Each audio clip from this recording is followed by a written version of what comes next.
making a difference in the bottom line. The other nice thing about the AID acronym is it underscores that it is there to help. We actually don't need our companies to need an AI strategy. What they need is a growth strategy or a productivity strategy with AI aiding the progress towards it. The next one under here, DUM. In the investment industry, everybody talks about AUM, assets under management. We're actually even bigger believers in DUM, data under management, that I'll talk about. And then the third one, which is not particularly techy, but just to sort of complete the picture on what our team does, it's BEAT, best execution all the time. When we have 270 companies, we need to make sure we have a consistent way of helping them all be high performing. So let me first talk about AI driving EBITDA. So where can AI make a difference? It can make a difference in a bajillion places, right? Many of you are probably in companies that are aiming at specific use case applications. There's too many use cases to run through. What we've done with our team is we've sorted the world into saying there are 6 real categories of where we're seeing value today. And truth be told, as I look at our portfolio, I can point to value in 5 of these, and the 6th one is a bit on the come, but hopefully by the end of the year we'll see value in the 6th. So just to run through what they are, I'll spend a few minutes on this one. These are probably all areas you're somewhat familiar with. The first one, of course, is coding, right? I mean, software engineering, of course, has been the killer app for generative AI so far. And what we're seeing is amazing impact from this, but it's a very interesting microcosm of the broader AI problem. For our companies that say, hey, we love AI-powered coding, we're going to adopt the tools, what you get is happy engineers who self-report productivity improvements, right? And the sort of the story I used to tell was that in 2025, the biggest beneficiaries of AI were dogs owned by software developers. Why they're dogs? Because all the software developers figured out how to get their work done half an hour earlier and would go home and walk the dog more, right? We love pets, that's all good, and cats too, but that's not the impact that our CEOs and CFOs want to see in the bottom line. So to turn it from personal productivity into group productivity is hard. You've got to look at the full software development lifecycle and say, okay, we used to have a sprint team that was 8 people, now it needs to be 3 people. We used to run 4 weeks, now we should be running 2 weeks. We used to do X, now we need to do Y. And how do you actually set a top-down target, and how do you actually change how the work gets done? Interestingly, across our portfolio, and I know 2 years ago everyone was talking about, the world doesn't need more software engineers and so on. We're actually seeing a net increase in technical employees across our portfolio as more non-tech companies realize they need to learn to be able to be builders themselves. And in most of our companies where we're applying this, we're using it to get more done, right? To bring in the software roadmap rather than to say we're just going to take the cost improvement. Some companies are doing that, but most of our companies are saying this is about doing more with the same resources, not about saving resources. The second one on here is customer journeys, right? This is about using, first it was chatbots and now it's voice agents and so on to help customers navigate through your company. Amazing improvements in this technology in the last year. The other interesting thing here is this started as a cost technology. People said, how can we have this cheaper than the humans answering the phone? It's rapidly becoming a growth technology when it turns out that the agents answering the phone can actually have a better cut through to sales leads than the humans answering the phone. Or the empathy bot that writes the email in one of our consumer companies when they get an angry customer service letter actually gets a better response than the humans. So using this to augment humans to actually drive revenue growth, not just save costs, is sort of the new frontier here.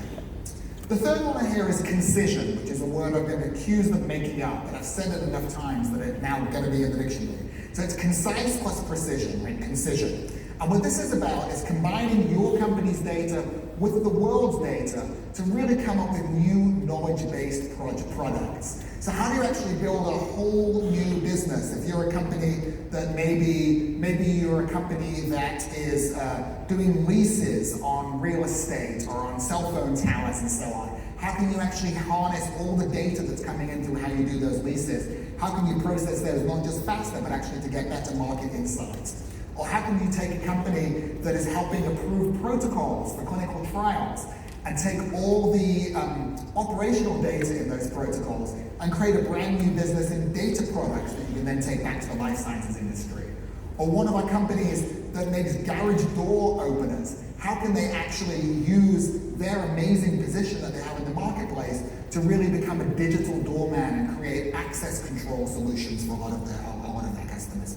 So amazing new business opportunities with Concision. Simpler ones as well, like how do you respond to sales RFPs, or how do you help create better ways to navigate inside your company. But all that sort of enterprise search stuff, I think, is sort of an easy version of this one. The fourth one on here is creative content, right? The massive things happening in the content industry. So we're seeing the cost of developing content trending towards zero, right? And the ability to do amazing hyper-personalized marketing, the ability to automate your content pipeline. By the way, what this means for how search dynamics are changing, at what point we're actually going to have video avatars rather than humans doing sales and technical calls and so on. Amazingly fast progress. The fifth one on here, I've sort of squeezed it onto this page where we're largely talking about generative AI, and that's continuous improvement. And I've put it on here to remind ourselves and our companies that in our portfolio today, at least half the value actually comes from good old-fashioned machine learning, right? So the old school AI. I think of this as being like the acoustic guitar to generative AI's electric guitar, right? It still drives tremendous value. Basically, anything our companies are doing with math, whether it's about supply chain, whether it's about logistics, whether it's about revenue yield, anything like that, amazing opportunities through machine learning. And what we're seeing increasingly is people then building generative AI interface layers on top of that to make it much more accessible, easy to roll out, and easy to adopt. The last one on here then is corporate automation, right? And this is the augmentation of white-collar labor with AI. So in our accounting and financial advisory business, how can you actually help supercharge the work that the financial advisor does by having an AI team sit behind it? How can you take some of the more mundane parts of the audit process and save hours there? How can you do the same in critical parts of healthcare, like revenue cycle management, and come up with better results in a much more AI-driven rather than human-driven way? We're super excited about these. The reality is, in most of our companies, we are just at the early stages of these sort of agentic rollouts. We're very excited about the potential that it will bring, but I would say 1 through 5 on here are proven and we can see it, and 6 is the one we're investing in for the very near future. That's the what. Just as importantly is the how, right? How do you actually turn AI from this pilot proliferation into real bottom line impact? So when I was with my former colleagues at McKinsey, we wrote a book called Rewired, which became sort of a surprise Wall Street Journal bestseller. I did not expect after 29 years in consulting, I'd be doing book signings at Barnes & Noble and so on. But we sort of got the timing right with this. And what we did was we looked at 200 different companies, and we said, who are the ones who've had successful AI transformations or digital and AI transformations, and who are the ones where they've created a lot of heat and light, but maybe it's not driven bottom line impact? And how do you distill out the lessons learned? And McKinsey had the luxury of having a 400-page book on that. At Blackstone, I have to get it down to 1 PowerPoint slide. So this is the one slide that we're really trying to share with all of our companies on what we think is the right way to get value from AI transformation. I will run through it. I'll spend a couple of minutes on this. First of all, it starts with the CEO, right? And that doesn't mean the CEO gets to sponsor it, right? There is a failure mode where the CEO says, we're going to go do AI, and then every part of the organization develops its own bottom-up plan, right? That leads to pilot proliferation. You need the CEO to say, we're doing this, and here's the part of the organization that we're starting this in, right? A focused 1 to 2 domains, and here are my best leaders I'm putting on it, and here's how I'm going to be involved personally driving it going forward. That's number 1. Number 2 is, it's a business-first approach, right? We have some amazing CTOs and CIOs across many of our companies, but I've never seen it work when this has been a tech-only approach. It needs a business leader to own it or to co-own it with a technology leader. And it needs the iteration and the co-ownership and co-development that I think is second nature probably to anyone in the Valley, right? The idea that a business leader and a tech leader work together, co-developing and improving something in release cycles against the business objective. But frankly, most traditional companies and traditional industries, and even for some tech companies, that's really hard. And working on how to get this operating model right is one of the things we spend a lot of time on.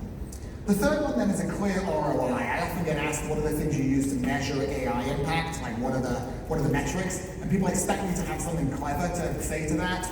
And the metrics are actually really simple. It's earnings growth or it's revenue growth. right? If you can't tie it back to, certainly the first one, but even better the first one and the second one, then it's not worth doing. By the way, a big target is paradoxically easier to hit than a small target. In our old McKinsey research, what we saw was that companies that set a goal of 15 to 20% EBITDA improvement in the area they were targeting had a greater chance of hitting at least 80% of that goal than companies that set, say, a 2 to 3% goal.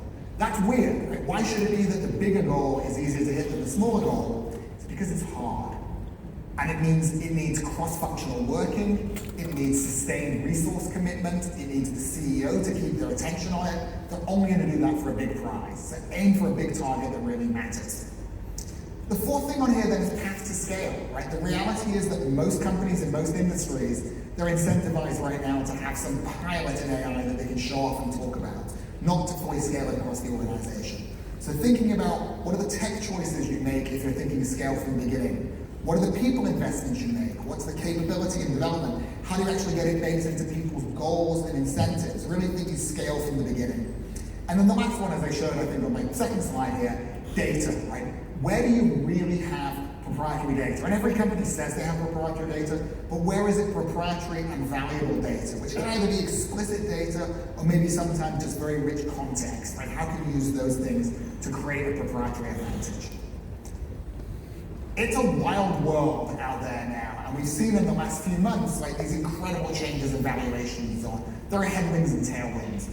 For every new investment we're looking really hard at headwinds and tailwinds, and what are the things we think are going to be more AI resilient. So, look, nobody really knows, so I appreciate you taking photos of the slide and so on. I would say this is our view as of right now. It will continue to evolve as we know more. But right now, as we look at software and services industries, we like places that have real valuable proprietary data. We like places that have complex workflow where you need rich contextual understanding, and it's not the proverbial, three kids in the garage over here can figure out how to break into the industry. We like places where there's actually a high level of need for human judgment or regulatory oversight and so on that creates more of a protection.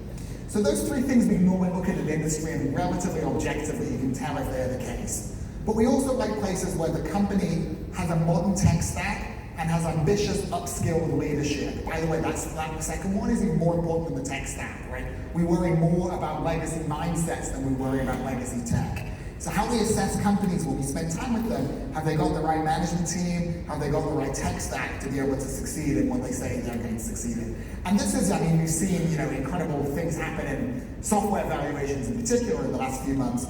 You can't paint software with a broad brush, and this is what we use to sort out where we see things that are more likely to be successful versus less. Maybe just quickly to run through how we think about the data piece as well. This idea started in our spend management team. So we have a team, it's actually the oldest part of our team, we've had it at Blackstone for more than 20 years, who do spend management. And every investment firm tends to have a spend management person. And that person tends to be sort of a grizzled industry executive who can spend time with all the portfolio companies and say, you're buying this the wrong way, you should buy it that way instead, or these suppliers are better, and so on. And I think that is how we started. But actually what we realized is that doesn't scale, and what scales is data. So what we now have in that spend management team is we get the spending data. Every invoice from every company, every month that participates in this program, which is almost all of our companies, plus many companies that actually were former Blackstone companies. And we have this incredible spend data across the whole sort of Blackstone universe. We can see what's happening with inflation real time. We can see what's happening with trends, which software company is trending well in the portfolio, helps inform investment decisions and so on. And we have this incredible 360-degree view of spend management data. All we're trying to do with data under management is do the same thing across everything else we do as well. So whether that is about our people data, right? What types of people work out really well in our portfolio or not? Whether that's about our customer data, whether that's about just sucking up all the data from all the board books from all of our companies. How can we build this incredible spider web of proprietary data that is going to give us insights to help our companies and help pick the next set of great companies? That's our data under management. The last one on here I won't spend too much time on, and that's just our execution approach, right? A disciplined operating system where we go all the way from a value creation plan to really driving accountability and insight.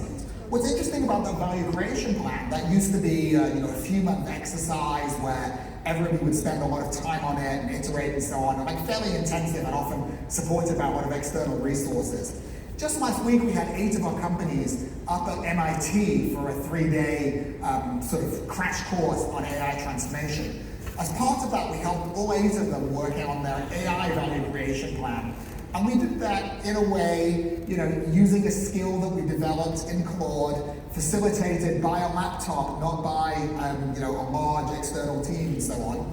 And what comes out of that is amazing, right? What this is going to do for the ability for management teams to align around complex, multifaceted, multi-stakeholder decisions and so on. I think we're just at the beginning of seeing how tech enablement of an operating system is going to drive real human performance, real potential increase in human performance.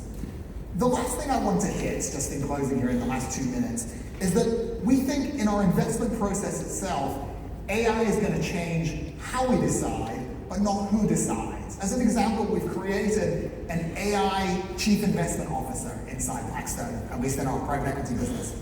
So what it does, the way our process works today, you'll kind of laugh at how old-fashioned this is like, we'll have, for example, on a Friday, we'll have a meeting to discuss our new investment. What that means is by the Wednesday, the team will send a memo in with their recommendation and all the description, and then members of the committee will email questions on the memo, and the team has to respond to those questions with sort of another note, and then we all discuss it live. Because we've done that for decades, we have this incredible database of every question our investment committee has ever asked. So the first thing we did was to train a model on all of those questions. And then we took not just the questions, but let's look at all the board books, let's look at what's going on in the world, let's link to all the outside world's data. And now we have these incredible AI chief investment officers, which I have to say, at the beginning, sort of middle of last year, it was like a bit of a gimmick and a party trick, but now it is coming up with answers that are just incredibly, really getting to sort of beaming into what it feels like to be inside our investment committee. What do we use this for? This is not going to replace our most highly skilled, most senior investment professionals, right? They look at it, they say, yeah, this is good, this is kind of what I would have said. What it's going to do is it's going to upskill our teams. So what we now have is, before the team goes into the investment committee, they can send a memo into the AI CIO. It gives them the questions they would have got. They can then revise it and improve it and get upskilled with essentially the 40 years of collective wisdom of our investment committee. Really allowing sort of the power of the most experienced person to be pushed all the way down to sort of into every deal team or organization. We're not using that to replace our senior people in the investment committee. We're not using that to replace our analysts, right? We think our analysts are already spending more time in management meetings or talking to customers directly, and maybe a little less time building the model and doing the PowerPoint because of some of the tools we built on this page. So the power of AI just to improve human performance around these highly complex, highly contextual decision making, in particular in private markets where the data is a little less easy to access, we're super excited about. But it's going to change how we decide, it's not going to change who decide. We've got no intention of taking humans out of the loop in our own core critical processes or for those of any of our companies. Hopefully that gives you a little bit of a flavor of how everything that happens sort of, in here and around the valley is diffusing its way into how our broad portfolio of companies across all industries and many geographies is thinking about it. And I look forward to interacting with many of you, many of our companies, because we're doing everything we can to help business and society really lean into this AI moment. Thank you.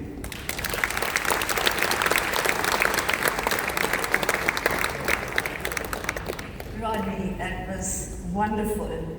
We can see a lineup of all our successful entrepreneurs and founders knocking on your door. Okay. Thank you for those tips. Thank you. Thanks for having me. Thank you. So ladies and gentlemen, this brings us to the end of the Grand Stage program.